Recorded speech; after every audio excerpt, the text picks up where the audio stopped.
Hola a todos, ¿cómo estáis? Bueno, por fin se ha acabado la selectividad. Espero que os haya ido muy bien o bueno, al menos que la nota os permita entrar en la carrera que queréis. Ojalá sea así. Bien, a continuación voy a subir una serie de vídeos resolviendo paso a paso los ejercicios de las PAU 2026 de Tecno para todos aquellos bueno, que necesitéis preparar la convocatoria de septiembre. Recordad que estas PAU son las de Cataluña y como siempre, bueno, procederé a traducirlas al castellano, más que nada por si alguien de otra zona, otra comunidad, pues también le puede ayudar. Bien, en este primer vídeo vamos a resolver parte del ejercicio test, del primer ejercicio.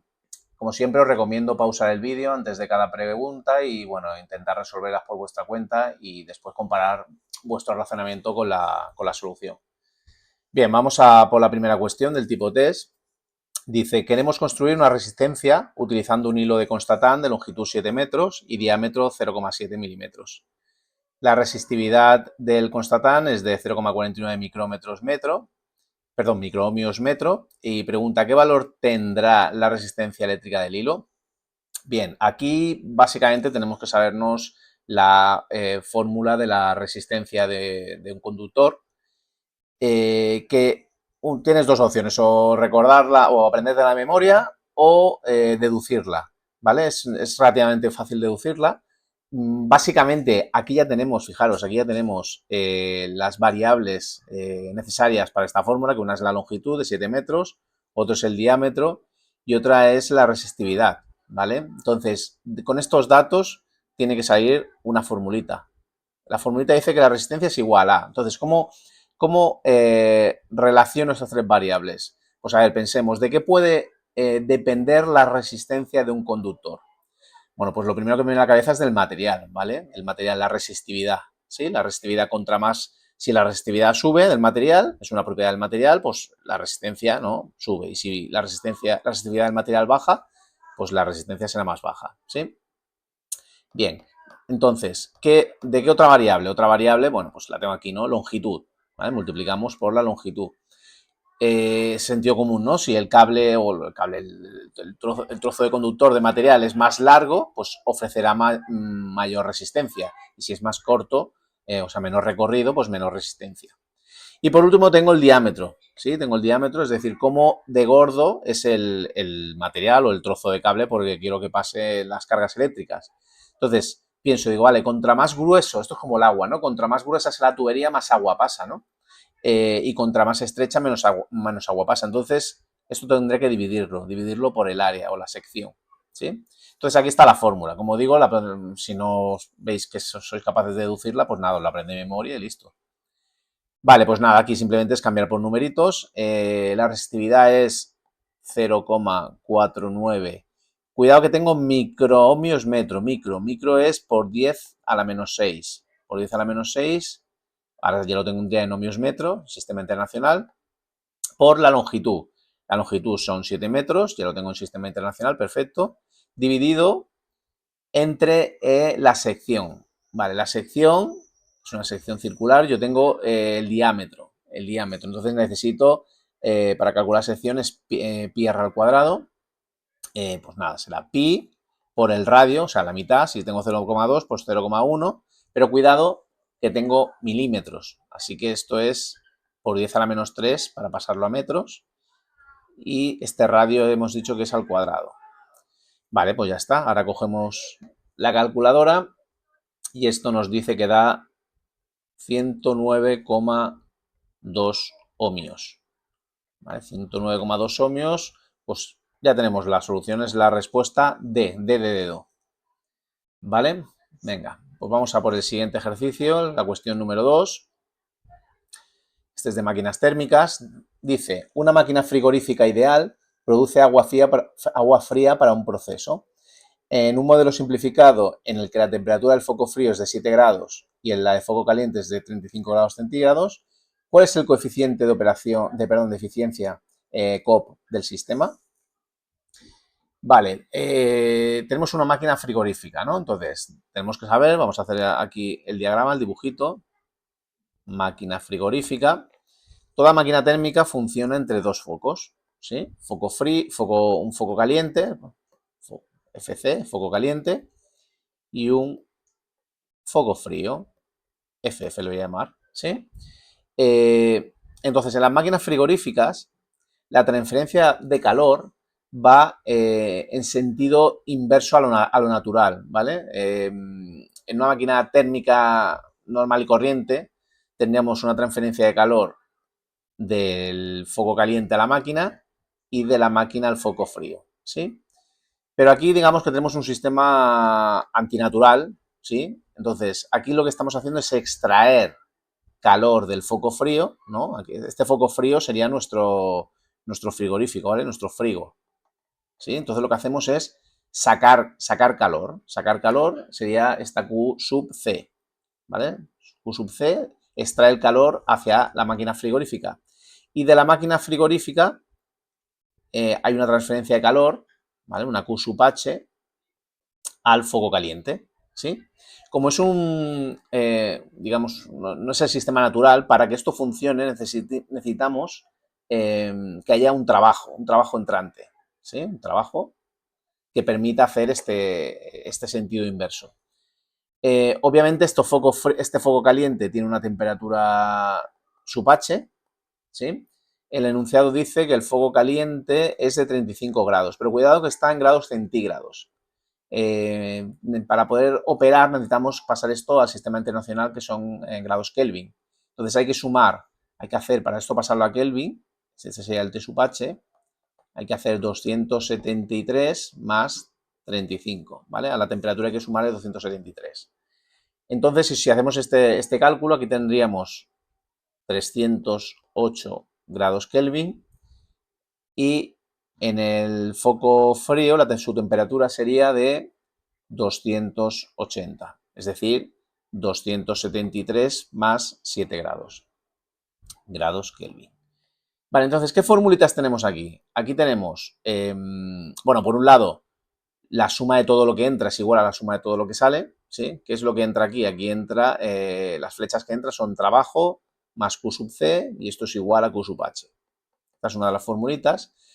Pero aquí a mí la que me interesa es la del COP, ¿vale? Sería como el rendimiento en las máquinas térmicas, digamos, llamémosle normales, ¿no? Las que generan trabajo, serían entre comillas, las normales, ¿vale? Son todas normales, pero las que generan trabajo serían las que usamos el rendimiento. Aquí consumimos trabajo. Entonces, ¿por qué no le llamamos rendimiento? Porque va a dar un número superior a 1, ¿vale? Y como el rendimiento, por definición, normalmente es un número inferior a 1, al 100%, ¿no? Inferior al 100%, por eso se le usa la palabra COP, ¿vale? Que es coeficiente de operación. Entonces, el COP, como digo, sería como un rendimiento. Entonces, debemos recordar que el rendimiento siempre es útil dividido entre consumido. Vale, entonces vamos a pensar, en este diagrama que he dibujado aquí, ¿qué es lo útil? Vale, pues lo útil aquí es, o sea, la utilidad de todo esto es extraer calor del foco frío. Entonces, mi energía útil es el Q sub C. ¿Y qué es lo que consume esta máquina para poder realizar esta transferencia de calor? Pues lo que consume es trabajo, ¿de acuerdo? Ahora vamos a usar esta formulita de aquí para sustituir el trabajo del denominador, ¿vale? Q sub C lo dejo igual, y trabajo, con la formulita esta, se va a quedar en Q sub H menos Q sub C, ¿de acuerdo? ¿Sí? Sí, lo he aislado aquí, ¿eh? Aquí he aislado trabajo, es igual a Q sub H menos Q sub C, ¿vale? Y ahora esto lo he puesto aquí. Vale, pero cuidado que aquí me estoy diciendo que la máquina frigorífica es ideal, es una máquina ideal. Entonces, en las máquinas ideales, el COP, ¿vale? Podemos tener aquí un COP ideal o un COP de Carnot. Podemos sustituir esta fórmula, cambiar las Qs por Ts, ¿vale? Por las temperaturas. Entonces, si yo cambio las Qs por Ts, tendría T sub C dividido entre T sub H menos T sub C.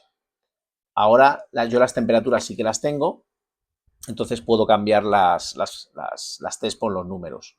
Que tendríamos, T sub C hemos dicho que es 280 Kelvin. Aquí tendríamos 308 menos 280. y si operamos, esto me da 10, ¿vale? Me da 10, el copy ideal, y si vamos a la solución, bueno, el que se acerca más, ¿no? Tenemos aquí un 10,01, entonces esta sería la solución, el apartado, la letra C.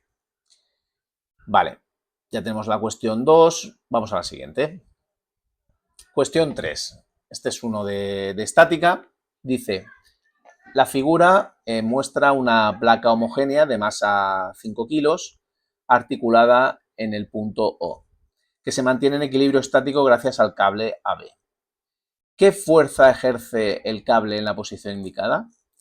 Vale, como es un ejercicio de estática, lo primero que siempre hay que hacer en un ejercicio de estática es el diagrama del sólido libre. El diagrama del sólido libre, lo primero que tenemos que hacer es dibujar el objeto de estudio en cuestión, que es la plaquita, es el cartel. Y ahora, una vez tenemos dibujado el cartel, ahora el siguiente paso sería dibujar las fuerzas, ¿vale? Todas las fuerzas o contactos que tiene este cartel. Bueno, la primera fuerza, básicamente, que nos viene a la cabeza es el peso, ¿sí? El peso, o sea, masa por gravedad.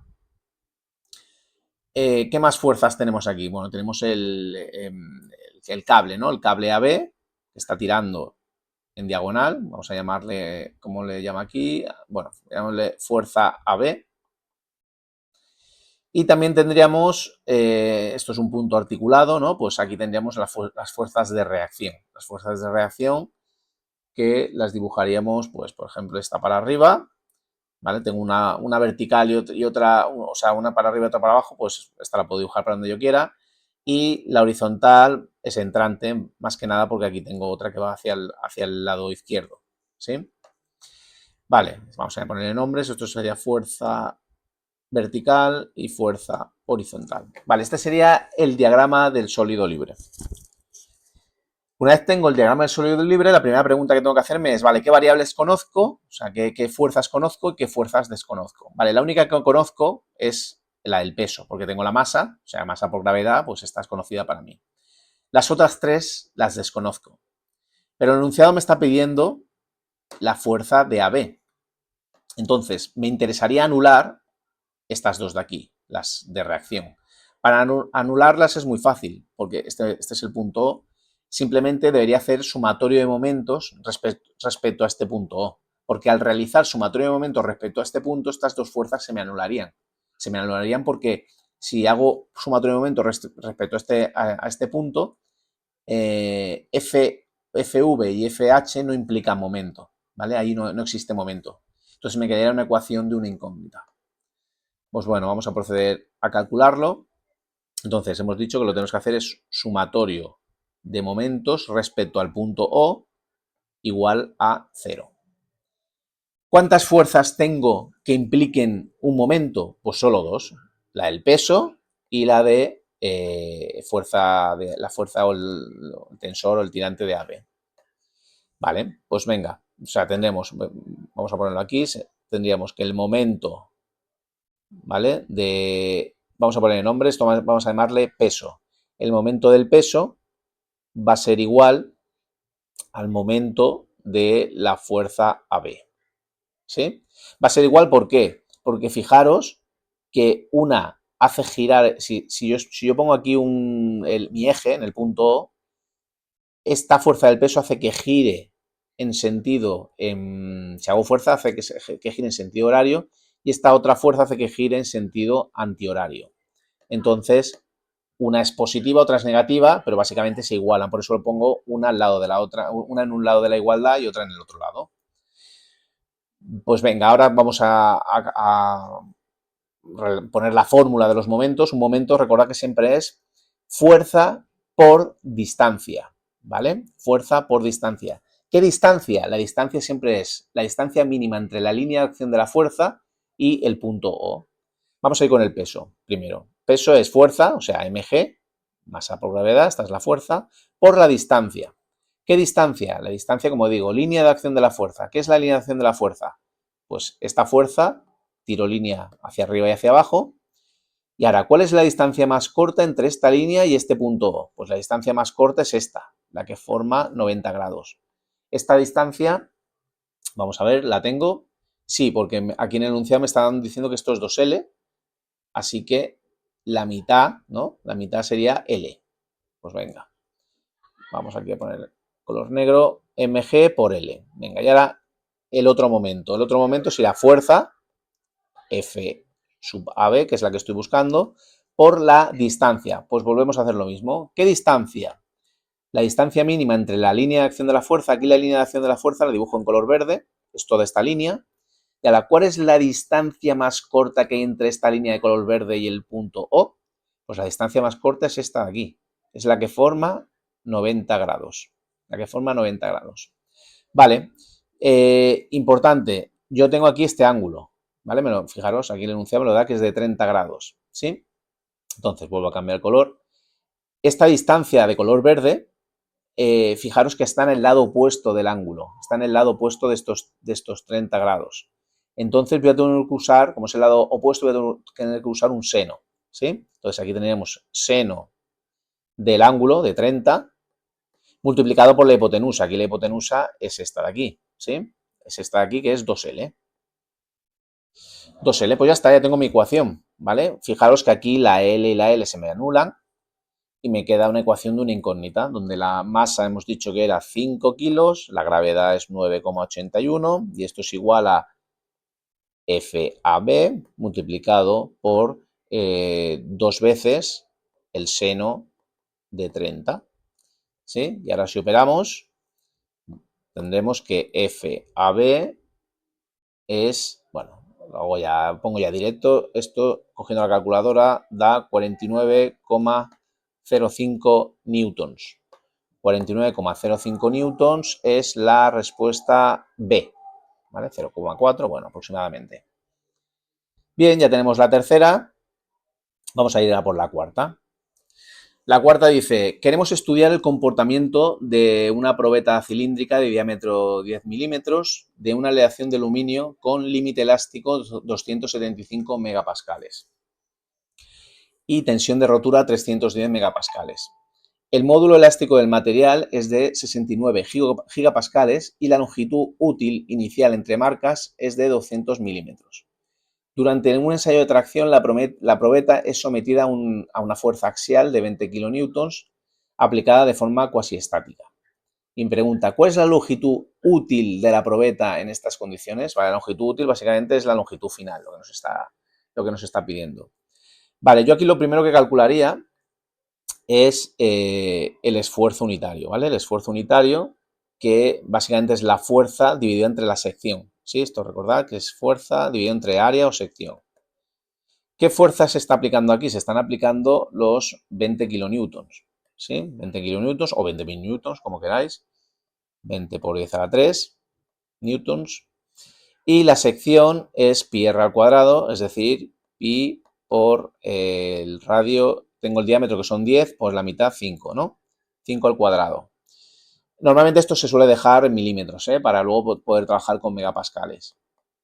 Y esto, si hacemos el cálculo, da 254,65 megapascales. Vale, aquí es importante ver que estos 254,65 es un valor más pequeño que el límite elástico. ¿Sí? Fijaros aquí, el límite elástico es de 275. ¿Sí? Entonces, 254 es menor que 275. Quiere decir que estoy en la parte proporcional. ¿Sí? Recordad que en un ensayo de tracción, esto sería el esfuerzo, esto sería la longitud, primero tenemos una zona de proporcionalidad, una línea recta, ¿vale? Una línea recta que es la zona de proporcionalidad, es decir, a medida que voy subiendo el esfuerzo, se va aumentando de igual forma el alargamiento. Y luego a partir de aquí esto ya empieza a hacer una curva, empieza a hacer ya cosas, bueno, empieza, digamos, a deformarse, ¿sí? Aquí recordad que esta parte de aquí, esto sería el límite, por aquí está ya el límite elástico, que es el punto donde el material deja de ser elástico para pasar a ser plástico, ¿sí? ¿Qué quiere decir plástico? Pues que cuando dejo de realizar fuerza, el material sigue deformado, ¿vale? Que es lo contrario que elástico, que cuando dejo de hacer fuerza el material vuelve a su posición inicial. Entonces, como este valor es inferior al límite elástico, es decir, estoy en la zona de proporcionalidad, puedo usar la formulita del módulo elástico o módulo de Young, que dice que el módulo elástico es igual al esfuerzo o tensión dividido entre el alargamiento. Entonces, a mí aquí lo que me interesa es el alargamiento, ¿vale? Pues voy a aislar el alargamiento y tendría que el alargamiento es igual a tensión o esfuerzo unitario dividido entre el módulo elástico. Vale, sustituyo aquí tengo que mi esfuerzo es de 254,65 megapascales y el módulo elástico, que me lo daba aquí el enunciado, ¿vale? El módulo elástico son estos 69 gigapascales. Vamos a pasarlo a megapascales, ¿vale? 69 por 10 a la 3, ¿vale? Y esto serían ya en los dos, tanto en el numerador como en el denominador, tendríamos megapascales. Y operamos esto y esto da 3,691 por 10 a la menos 3. Ok, pues ya tenemos el alargamiento, pero claro, me piden, lo que me están pidiendo es la longitud útil o longitud final. Entonces, sabemos que el alargamiento es la siguiente formulita, es el incremento de la longitud dividido entre la longitud inicial. Entonces, yo quiero saber cuánto se ha alargado, ¿vale? El incremento de la longitud es igual a la longitud inicial por el alargamiento unitario.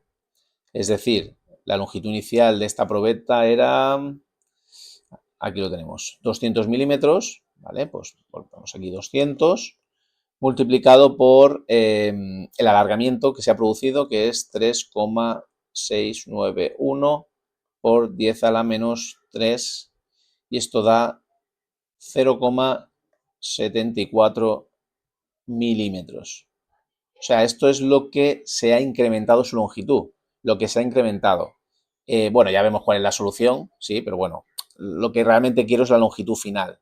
¿Sí? La longitud final es la longitud inicial más el alargamiento, es decir, 200 más 0,74, es decir, 200,74 milímetros. ¿Sí? Este sería el resultado, es decir, el apartado, bueno, la cuestión, la solución B, ¿vale? La respuesta es la B de Barcelona.